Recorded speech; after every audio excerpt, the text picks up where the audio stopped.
Hello, and we welcome you back to another installment of the Crustacean Nation podcast on HickoryCrawdads.com. I'm Brian Rushing, the voice of the Hickory Crawdads. When we come back, we have the field manager of the Hickory Crawdads, Chad Comer, on as he's going to tell us about his baseball life on this next installment of the Crustacean Nation podcast. We'll be right back. Crawdad fans, hello. This is Brian Rushing, the voice of the Hickory Crawdads. All season long, Pete and Jerry's Home Run Eggs, the official egg partner of minor league baseball, invites you to show off your excellent moves in the Shelly Shake Your Tail Feathers Dance-Off for your chance to win free eggs. Pete and Jerry's eggs are in a league of their own. Their hens are free to frolic under sunny skies on small family farms, laying eggs with impeccable taste and quality. Find them at your local supermarket. Bring some home today. Pete and Jerry's Home Run Eggs. And good afternoon, everybody. We welcome you to our next installment of the Crustacean Nation podcast as I'm here today with the skipper of the Hickory Crawdads, Chad Comer. Chad, thank you for spending some time with me today.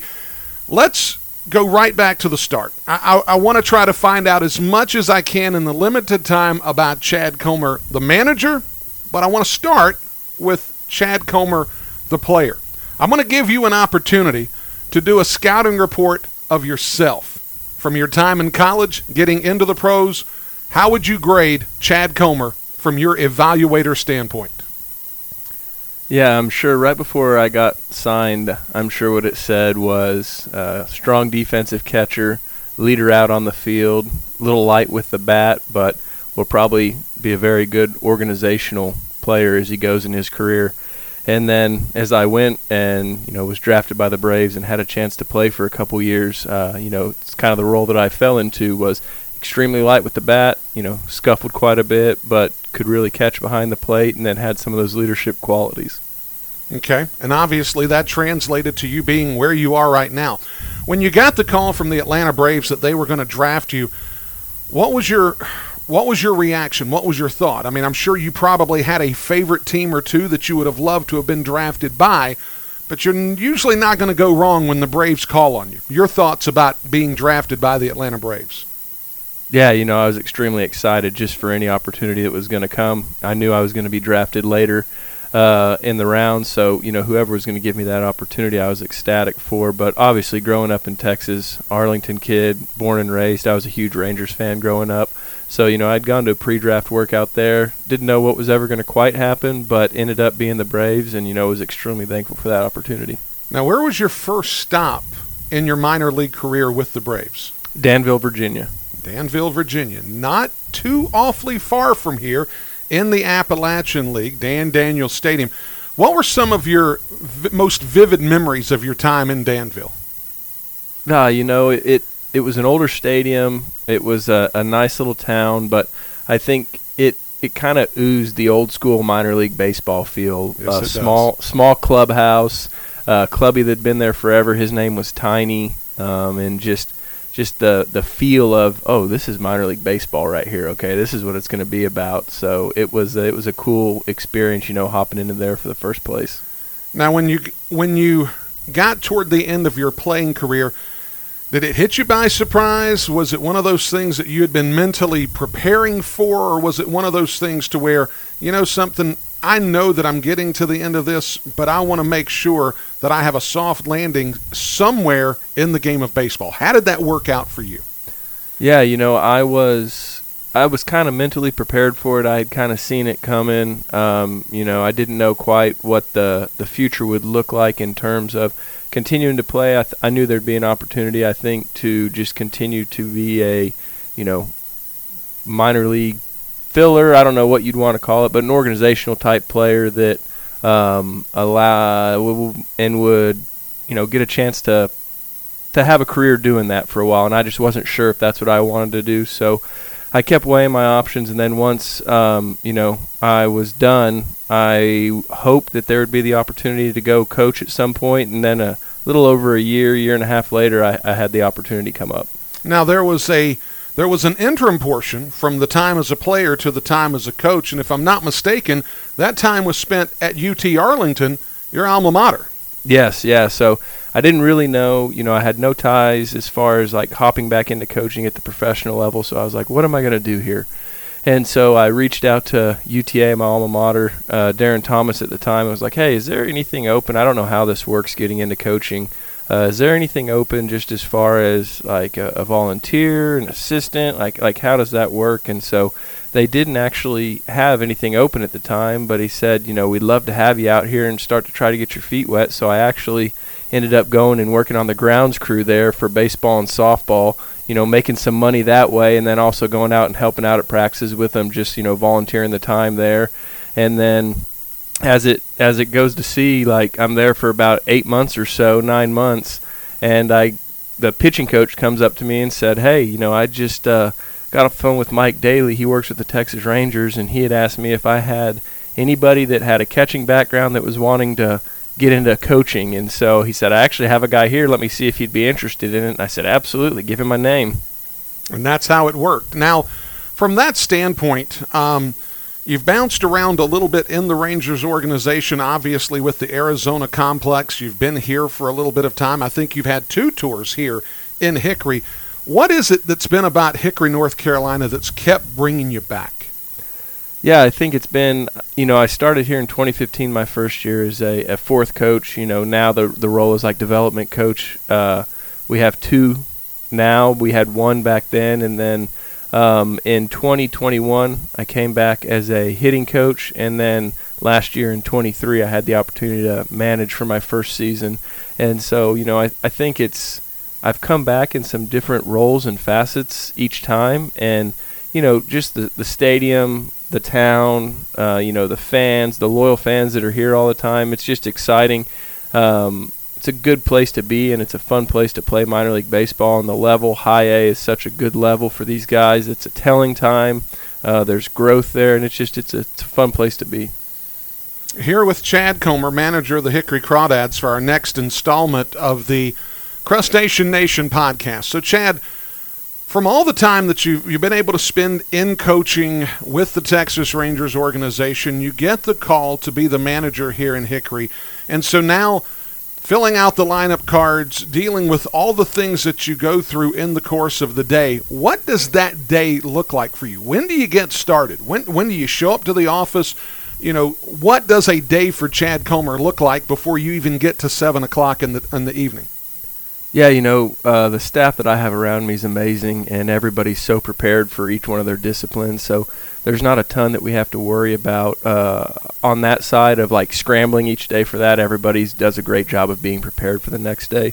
But typically I get here around 10 a.m., get a little workout in the gym, and then from there I will just kind of get ready for the day, make sure the lineups are up, make sure that the schedule's up on the board. We send it out the night before as well through some of our internal messaging systems. And then as that goes, just kind of making sure everything's kosher and like where it needs to be. Click on a few of the TVs if they're not on. Just make sure the place looks ready to roll when those guys walk in there, because I think that's huge. I think, the consistency of what these guys are walking into each and every day is big. And then typically like a 7 p.m. game, we open the clubhouse around 1. Guys kind of start trickling in, between 12:30 and 1. Treatment will start, different things like that. And then we're usually rocking and rolling by 2 o'clock with just our daily stuff that goes on. We've had an opportunity to talk about this in front of another audience, but I want to bring this up in the podcast. One of the things that I've always believed is that catchers can be some of the best managers when it comes to the game of baseball. And I had never really thought about this, not being a catcher, until you presented the information to me. What is it about catchers that give them such a unique perspective and give them an insight to managing that sometimes is often overlooked? Yeah, I think it's interesting because it was brought up to me, and I talked about it as well, was like it's the one position on the field that you're looking out at all 8 of the other guys, and you're watching everything that happens in front of you all the time. So many other times, like maybe guys at other positions will not see those plays develop, or they're in the middle of it and they're moving on it. So as a catcher, you're in your spot for the most part, unless you're backing up a base, like on a base hit or a ground ball in the infield, something like that. But most of the time you're at home plate, so you see every play develop in front of your eyes, and you're like, ooh, he didn't go where he was supposed to go, or he was late getting there. and you're able to, you see that and just pitch after pitch, game after game, ball after ball put into play. You just create that Rolodex of, okay, that's what it looks like. Nope, that's not what it looks like. And I think it helps as you go and, catchers begin to manage in that. You just see the game from a different lens. Also, the only other position as far as like a position player per se that has like a good grasp of what's going on the pitching side, what are they thinking about, what are they talking about. So it's a very well-rounded opportunity when you're back there. So when you're actually spending time with the catchers here on the roster in Hickory, what are some of the most important things that you can relate to them so that they can develop their game both at the plate and in the field on a daily basis? Yeah, I think the biggest thing is kind of circles back into what we just talked about. There's 8 people staring in at you all game long.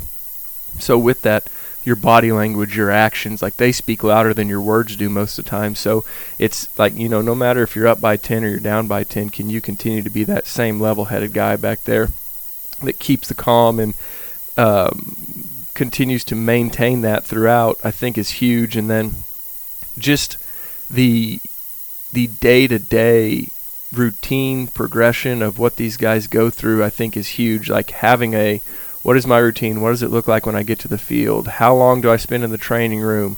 Okay, my video review, my hitting in the cages, all that. And it kind of goes for all of our players, but creating that routine, because this game, we have so many games throughout the season, you have to have some sort of structure into what you're doing on a daily basis. And I think, that's what we try to convey to all these guys. What does your typical day look like, and how can you stick to that even if times aren't going great, even if you're struggling a little bit or you're going really well? Like, how do you create that consistency? Chad Comer here with us on the Crustacean Nation podcast. Chad, obviously the fans have their perspective and they see things going on and they get wrapped up in the wins and the losses and, hey, this guy's going really, really well and this guy seems to be struggling. From your standpoint, you don't get to necessarily be locked into the same thing that the fans get locked into. The fans know full well what they're into. From your perspective, how do you match up wins and losses and really making sure that the club is as successful as it can be in the results aspect of this, while at the same time really helping the guys understand the development piece of their game individually? Yeah, I think that's exactly it. I think if we're developing these guys the right way and they're dominating the fundamentals and doing the little things right, the wins and the losses take care of themselves, especially at this level. Like the 7th, 8th, and 9th inning, it's going to be different guys closing out baseball games. There's going to be, especially earlier in the year, you're not going to have a ton of guys pinch hitting per se or doing that. It's like letting these players grow and be thrust into these situations that are going to challenge them, that are going to be a little tougher on them. And I think, as those guys start to go and the year starts to progress, you see, okay, like, hey, this guy's a little bit better in this situation, this guy's a little bit better here, so you start to adjust maybe the lineup, different things like that to maybe add a little pressure to the guys that need it, maybe take a little off some of the guys that don't, and just being able to kind of put that all together. And I think, once again, in the preparation and like the day-to-day work that we put in, if we continue to do it the right way and it has a plan, it has a focus, and we're executing that,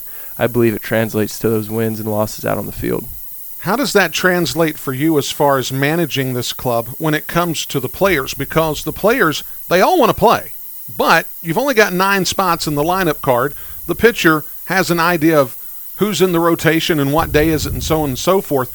But from the player standpoint, they all want to play. How are you able to communicate them to keep them ready to go when called upon, and at the same time giving them enough reps to where they're able to keep a certain level of comfort in the day-to-day?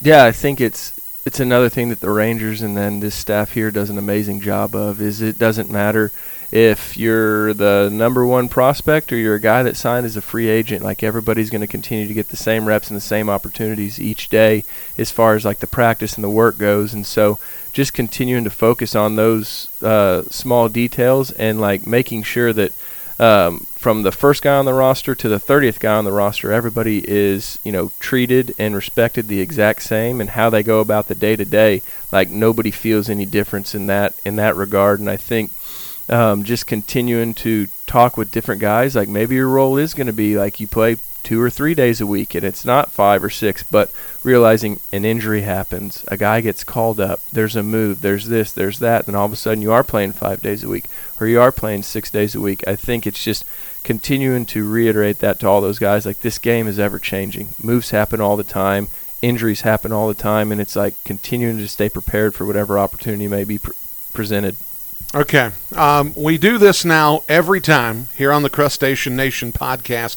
We call it a little rapid-fire session we call In a Pinch. So you're now in the hot seat. First question, your favorite memory as a professional baseball player?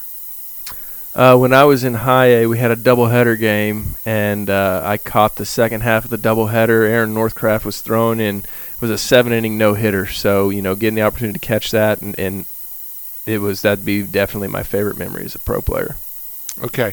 Usually when I talk to catchers about catching a no-hitter, they have as much pride in catching a no-hitter oftentimes as the pitcher has in throwing one. Is that true in your case? Yeah, I think what was so special about it seems like it was just yesterday because you just remember those things. And I just remember sitting back there, and as I'm calling the game, it was like almost like it felt like we were playing like MLB The Show or something, and right. You were just dialed in, and it's like, all right, we're going to go slider over here. Okay, sinker in. Okay, here you go. You're about to swing and miss on this one. And so it was just crazy. Yeah, it was just crazy to, when you're sitting back there, and like I thought of it as like, those guys that have caught and the pitchers that have thrown like no-hitters and perfect games and those type of things at the major league level and even the minor league level, like it puts so much into perspective. You're like, that's what it feels like, even more magnified, I'm guessing, like in those situations. Okay, so I got to ask this question then. In the bullpen, prior to the start of the action, did he have no-hitter stuff, or was he struggling? Because I hear kind of a mixed bag. Yeah, I think it seemed like it was just pretty normal day in the bullpen for him. Strike thrower, kind of like low sidearm guy. And, it clicked that day and it lined up. And I think the other thing that you can't take away from it is like there were some unbelievable defensive plays made behind it. I remember our shortstop, Nick Ahmed, made a full extension diving catch on a ball. I think Tommy LaStella, who was playing second base at the time, made a really nice play on a ground ball as well. Ball hitting the outfield. I think Matt Lipka made a really good play on just some of those guys. There were some really good plays that were made behind him, and I think that's the thing you see in all those as well. Is like rarely ever is there not one of those plays that's made that like, wow, that saved it right there, and you don't really know it at the time. Some familiar names that you had a chance to look at that night. Okay, second question. Obviously, we know you're an Arlington guy, so this one ought to be a layup for you. The best thing about the state of Texas? Dallas Cowboys. Okay. Now, there are going to be some Panthers fans that are listening. Yeah. They've had some thin times as of late, so I think you definitely have them on that one. Yeah. Let's get the question. The easy answer would have been the Texas Rangers, obviously. So, sure. But hey, Dallas Cowboys. You've got a life in the wintertime, too, so right. I get it. Your favorite visiting ballpark in the South Atlantic League? We know your favorite ballpark's right here at LP France. That's right. But your favorite visiting ball yard? Yeah, I would say Greenville's ballpark for me would be my favorite one that we go to whenever we play on the road. It's got such it almost feels like if you go to Fenway, like it's got such a rich feeling to it in terms of the music and the songs that they play throughout the game. The atmosphere every single night with, they draw really well as far as like fans on a nightly basis. And then just what they've done in some of their remodel stuff, from the visiting clubhouse, the managers, the coaches' offices, the cages, and then the overall playing surface. It's a really nice spot to go. No question about it. Chad Comer, thank you for spending some time with me here in this third installment of the Crustacean Nation podcast. I really appreciate it. No problem. Thanks for having me on. We come back on the other side of the break. We'll put a bow on this third installment of the Crustacean Nation podcast on HickoryCrawdads.com. We'll be right back. The Sweet Frog Claw Club is the official club for kids 12 and under.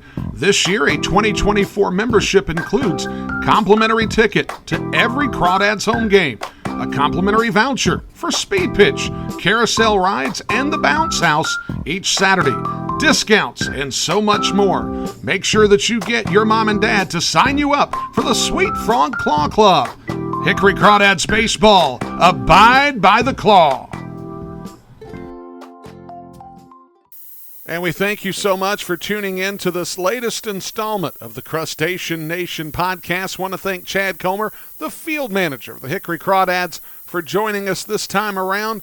Don't forget, we'll be doing this on the regular throughout the course of the 2024 season. Until we're back with you next time, this is Brian Rushing saying we'll see you at the ballpark. And as always, abide by the claw. Your online home for all things Hickory Crawdads can be found at www.hickorycrawdads.com. Looking for upcoming schedules? hickorycrawdads.com. Looking for the latest swag? hickorycrawdads.com. Want to buy tickets to an upcoming series? hickorycrawdads.com. Your online home for all things dads, www.hickorycrawdads.com.